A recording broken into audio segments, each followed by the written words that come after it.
The reason for this movie being important is not because it's about a person. My life isn't all that important.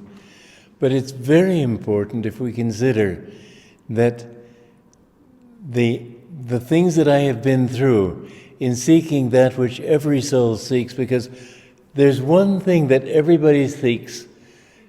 They think they're looking for money, they think they're looking for love, they think they're looking for fame and success and so on. But behind that, everybody is looking for happiness. And that search for happiness is because we have come from bliss, and our hearts, as a great saint in India said, in the West said, our hearts are restless until they find their rest in thee.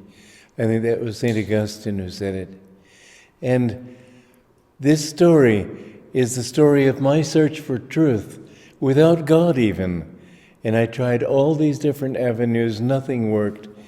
And my search finally leading me to God, helping me to understand what God is, not just a dictator, or a judge or something, but our own self, our own consciousness, and leading me to one who could actually bring me to God.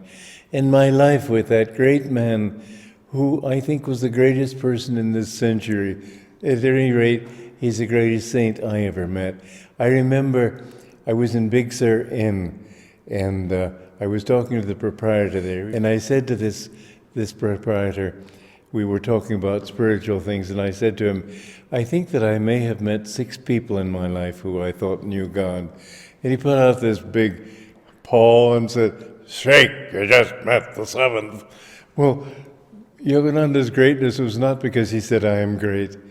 It was because he was great. He emanated greatness, and he emanated humility.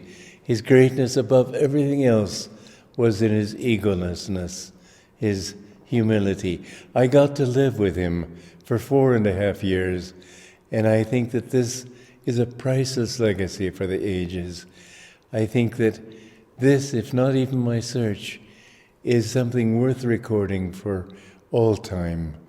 I think this movie will be a very important movie.